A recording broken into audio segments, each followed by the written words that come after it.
Lacy Davis, and I live in Pittsburgh, Texas, and have lived here many years. I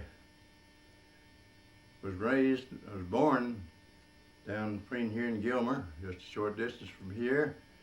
But since 1918, I've lived in Pittsburgh, and I joined the church here in Pittsburgh, the Methodist Church, on April the 15th, 1923. What brought your family to Pittsburgh? Beg pardon? What brought your family to Pittsburgh? I guess my grandfather. My grandfather owned a big farm down there, and my dad helped him with his gin and sawmill in it. And they moved to town. He sold his place down there, so my dad decided he'd buy a place out here, which he did. And he farmed there until he got a job uptown, and since then he'd been worked here in town all this time. So I guess that brought us up here as much as anything else. What was his name? My daddy's name was Clarence Alonzo Davis, called Lonnie. He grew up as Lonnie Davis all his years. He worked at hardware stores up here most of the time, but later on he went into business for himself, selling fertilizer to the farmers around here, and then he started repairing lawnmowers. So I started working in a department store here in Pittsburgh, selling phonograph records. They were sold 35 cents a piece then. My job was just to play the records, and if anybody wanted one for me to play it, I'd play it for them. If they wanted to buy one, I'd call one of the clerks, they'd come up and sell it to them. Then the next thing I did, I started working at a shoe shop, not repairing shoes, but selling candy and Cokes at a shoe shop on Saturdays. And then I started working for the grocery stores and worked there for several years. And about 1936, I decided I needed to get a profession or a job of some kind that I could make a living at, raise a family. So I took a correspondence course in electronics, repair radios for that matter. I opened up a radio shop in 1937 and operated it till 1941. And same time I started my radio shop, or started my, as far as a correspondence course, I took a post office examination as a substitute mail walking carrier here in town. And in 1940, I finally got that job.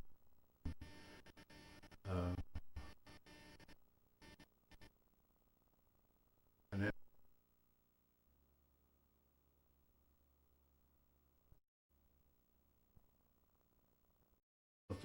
from a third to half of our men at one shot there. So I went on into service, and I was tech sergeant, next to the highest rank in my platoon, but the master sergeant, who was above me, was killed in that time, and I automatically had to take over. And I had to go over into France, leading a group of new men who had not been trained in our type of work.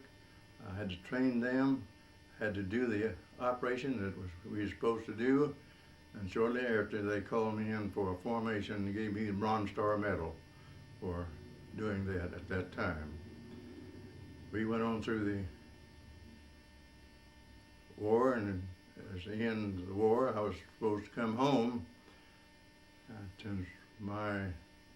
They said I was coming home for a little training, then I was going to Pacific.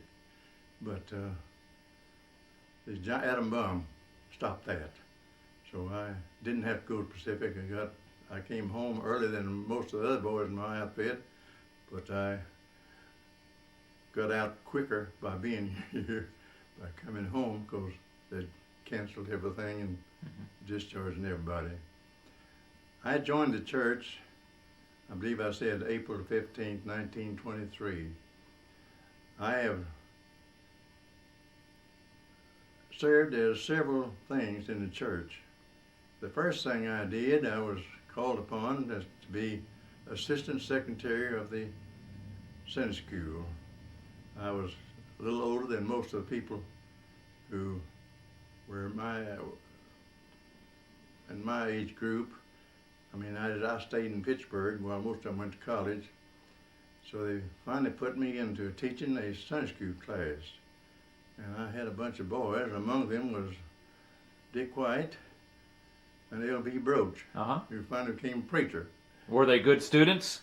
Well, I would say yes. But they were in my class for a short time, not too long. Later on, I was in the Good Citizens class, which I'm still a member, and someone asked me to teach the class one day.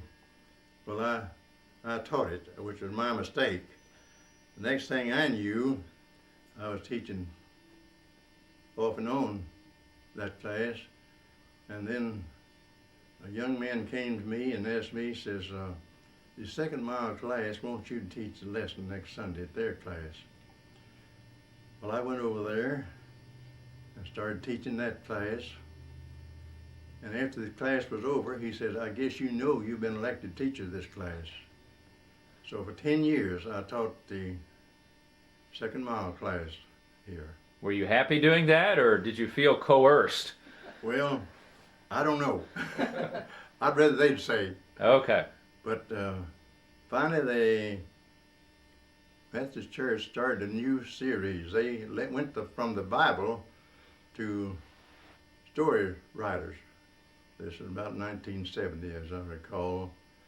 And I told them I could not teach a class that type of lesson, and I would have to resign, which I did. I went on to the Good Citizen class again, and it wasn't long after then till the teacher who was there, who was an attorney, a good teacher, decided he wanted to quit.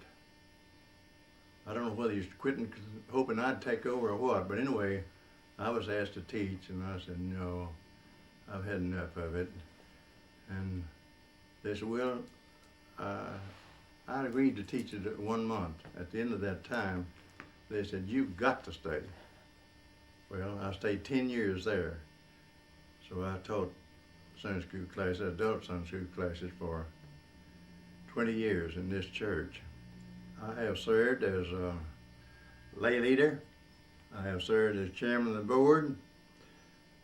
And I guess my last position was historian, but I gave up that job because I couldn't get the cooperation of most of the church in saving the materials. And how long have you been the technology expert? Let's say my wife was a genealogy expert. Shortly after Ron and Ann, my daughter over here, they got married, and Ron had a brother in military service in South Carolina. So my wife and Ann got together, and they came to us and told us that we're going to South Carolina to visit Ron's brother. Said, if you and Ron want to come along, it's okay. Well, we went over there, and we got to Warrenton, Georgia, and it so happened that my family, a great uncle of mine, had received a letter from a distant relative in Warrenton, Georgia, and he told them a few things about my family history. And when we got almost there, I said, well, I think I'm going to drive off the highway and go to that town. So I went there. I went to the courthouse first, and I didn't go in. I saw a bunch of old men sitting out on the benches outside out there. I said, I'm going to talk to these men. So I went out there and I told them, I says, I'm looking for descendants or somebody of a Davis family that used to live here. He said, what was his name? I said, Bill Davis. Oh, he was never here. I said, he was state representative. Oh no, you're talking about E.P. Davis, F. in Parnell. So he said, if you're looking at brick building right behind the courthouse, you'll find his son and grandson who are attorneys there. And says, I think you'll find out what you're looking for right there. So we went there, And we started, and Jane had already started researching family history, so she did most of the research. I went along and took the photos, copied photos, copied church histories and family histories. That's most of what I did. Uh-huh. You joined the church in 1923. Right. Was there some special event that April that caused you to join then? They were having a revival at the church at that particular time. And they had a visiting minister, as well as I recall. I don't think the regular pastor was preaching. But they had I guess it's something like you have now, classes of young people trying to get them to join the church. So I was in a group there, and we had a song leader there who led that group. And one day he told us, he said, "I'm going to teach you a song in Chinese that you sang in your church here." And that song went something like this. Danya ti kwa chi, Danya ti kwa chi, why shall we oh fi oh, Danya ti kwa chi, Danya ti kwa chi, Danya ti kwa chi, why shall we oh fi oh, Danya ki ti kwa chi, which is bringing in the sheaves, bringing in the sheaves, we shall come rejoicing, bringing in the sheaves, bringing in the sheaves, bringing in the sheaves, we shall come rejoicing, bringing in the sheaves. Now it's been some 80 some odd years, I imagine, since I learned that, but I still remember that song. Uh-huh. And I talked to some of the other folks who maybe didn't join the church there, but was here at church at that time, and they remember that song too. Who are some of the pastors that you remember from your time in the church? Well, Brother Cross was the pastor when I joined the church. We had one of a number of different ones. Reverend Brock was here, and when Reverend Brock was here, he had a son. He was in the MIF. My children were about that age, so we became active in the MYF work, although we were not the official sponsors of that group. But my wife's mother and daddy had a farm down south of Cason. We had built a cabin down there and had a lake down there. So we invited this group of these youngsters to go down there for what they call retreat.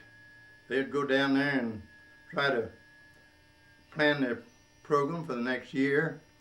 They'd spend the night. The boys would sleep out in the woods on cots or mattresses, and the girls would stay in the cabin. So we did that 3 or 4 years, and they really got a kick out of it. Occasionally the pastor would come down there, and his wife would come down there and stay a while at night, but they never spent the night with us. But there were 2 or 3 things that happened down there. Every afternoon, about sundown, the group wanted to build a bonfire out there. So they cleared off a place, built a bonfire, and 1 or 2 of them went out and got a couple of old boards and built a cross out there. And they went around this bonfire, sitting around there, and they began to sing the songs which young people sang at that time. They got over into the songs that we sang in church. And then first one another, some of the children youth began to testify. And there were some of the best testifying Testimonies. was done out there around that bonfire among those young people that would surprise anyone to have seen it or been there. But we enjoyed having them down there, and I think they enjoyed being there. But Brother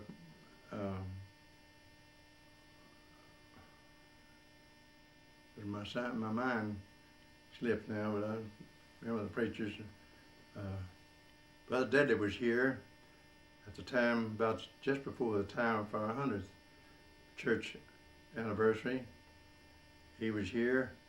I'm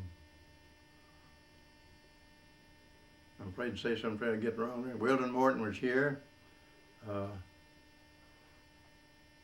Jane grew up in the Baptist church, and we married while I was in service because we didn't want to wait till after the war was over. I married before I went overseas. And we had gone a few times to the Methodist church after we came home. And one day she asked me, says, Lacy, would you go with me up to talk to the preacher? I said, yes. She didn't say what for, and I didn't ask her. We went up there, and she told the preacher, says, would you write to Baptist Church in Hot Springs, Arkansas? She had been working up there before I came home. And get my membership. I want to join your church down here. He says, they will not send your membership down here, but says, I'll write them and tell them that you are joining this church, and they can write you off their rolls. So she had been active in the church when Mrs. Mrs. Charles Winkle was organist here back in those days when the youth girls were growing up. They'd all had piano music. We had given them some voice lessons. They all sang. They all played the piano. And Ms. Winkle said, why don't the girls take organ lessons? Says, I won't charge them a thing in the world. So the three girls started to take organ lessons. And Ms. Winkle had told us that, now you'll have to be up here with the girls, so they won't let them come up there to practice without you here. I said, why don't you just take organ lessons? So my wife began to take organ lessons. And they took lessons from her for quite a while, and then they took advanced organ lessons from a lady over in Winsboro at that time. I am proud of my girls. They all take interest in their church. Ann over here, who's sitting here now, but you can't see her, plays the organ in her church and has for the past 25 years. Her husband goes earlier with the pastor out to a town some 10 miles away. He plays the organ every Sunday morning for that service. One Sunday it'd be Methodist service, the next Sunday it'd be a Baptist service in the same church. After he leaves there, he comes back to his church there in Elkhart, and if Ann is on the organ, he works on the piano. If Ann has to get up to lead the choir, she is choir director, then Ron moves over to the organ and accompanies the choir there. My second daughter, Nancy, and all these girls have played, as well as Jane, has played at some time in the Methodist Church in Pittsburgh. I don't think any of them have ever paid for doing it, but they played regularly there. Nancy is in Georgia. She belongs to the Presbyterian Church. She has played in our church. She was organist over there when they found out she could play, but then she had a son, our grandson, who passed away at the age of 20 from melanoma, and she had to give up that job. But she and her husband sings in the choir every Sunday morning when they can, and night too. But she plays organ when the regular organist cannot be there. Linda has played for a number of years in the Methodist Church. She's played also in the Presbyterian Church in Pittsburgh, and sometimes has to go to Winsboro to play over there for their church when their organist is out of pocket. Linda loves to sing as well as the other girls. So Linda comes over after playing morning service at the Presbyterian Church, comes over and sings in the choir at the Methodist Church. here in Pittsburgh. And I said, I'm proud of them. I'm proud of their church-related work. I'm proud because they have taken music like they did. I love music. I'm not a singer. I can't read notes. But as I told someone before, I play the television, the radio, and the phonograph. That's the extent of my musical ability. But I did build an electronic organ for the girls and for Jane to practice on. It does not work now, but there's another organ sitting over here, which I guess wound up with. It was given to me. I have it playing, except the pedals. I can't get down on the floor and work anymore to get down and work on the pedals, but the organ itself plays well now. What are the biggest changes that you've seen in the church over the 80 years you've been there? Well, about the biggest changes is probably the heating system. Originally, there were two furnaces down in the basement, and by hot air, it was a hot air heating system. There, and the two aisles going down just beside the front pews, there was a vents there where the hot air came up. In the room now, which is used as a museum room, I suppose you'd say, that was a pastor's study for many years. And there was a fireplace in there, which heated in there. Later on, they got guests here in Pittsburgh. They had big heaters that set up down near the front of either side of the choir area, and right in front of those big columns there, if you realize where they are. Then at the back, they had two small space heaters. Later on, they decided to cut a hole in the walls up here and have big heaters, which were not too large, but they had a fan which blew the hot air out over the congregation. And then later on, they went and put in the air conditioning system, which they had the heat there at the same time. That was about the biggest change that I've seen in this church. Mm-hmm. There are other changes, but some may not be for the best, some will be in my eye, but anyway, they were done. But I've enjoyed my years in church. I suppose that time's coming pretty close to an end, but I still enjoy it. My hearing is poor, very poor. In fact, I have a hearing aid here, which you probably hear it on this sound here. The volume control is out of whack on it. The hearing aid which I had there to match the one on the other side played out just as soon as the 1-year guarantee was out. And I haven't got the nerve up to go and get a new set yet. What words of wisdom do you have for the future generations at the church? I don't know whether I can give a proper answer for that or not. All I can say is love your church, support it, and do what you can to make it grow and do the job it's supposed to do. I think that's about as well as I could say it. Is there anything else you'd like to pass on before we finish? Well, I think I've talked about it long enough here. I don't know that I have anything particular that I should say. I go to church when I can.